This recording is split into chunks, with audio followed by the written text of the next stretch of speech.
Meet Marcel Duchamp, a French artist who in 1917 submitted this urinal as a sculpture called The Fountain. Marcel Duchamp is an enigmatic figure, and his life and work would be impossible to break down in a video of this length, maybe in a video of any length.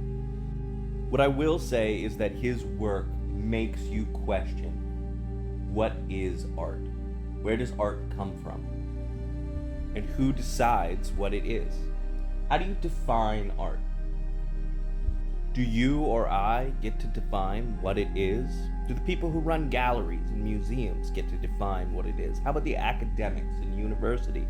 Do they get to tell us what art is? There are no easy answers to these questions, and I don't have any. I'm hoping maybe you do. Here's what I do know.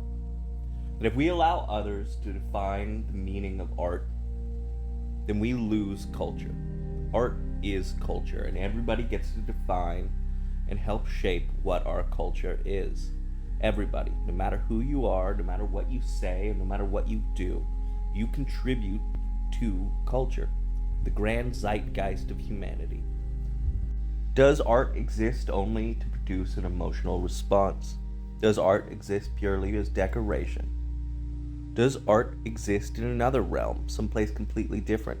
Some say it's here to question society, people, culture.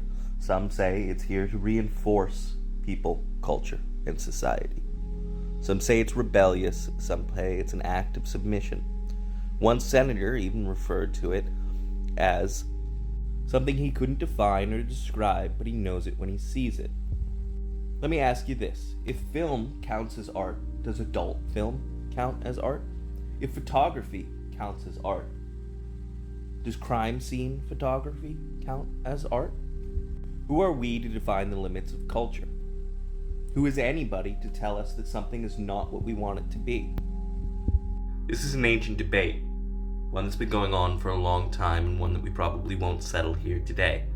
What I do know is that Marcel Duchamp was a French artist whose work began to question the very reality of what is art, and in doing so began the very first cracks of erosion in the establishment and the art world that had existed, making way for something brand new, something that nobody had ever seen before, something unlike anything the world had ever known, and would open the door for everything that would follow, everything that we have today. Or is it? Didn't it just erode the fabric of high art? Didn't it diminish the quality and value of art? I don't know. I don't have these answers. I'm hoping that possibly you might be able to enlighten me. Please let me know down in the comments what you think about the subject. And as per usual, thank you. Please like and subscribe. I try and do a new artist every day. If you have any suggestions for future videos, again, let me know down in the comments. What do you think of the Dada movement?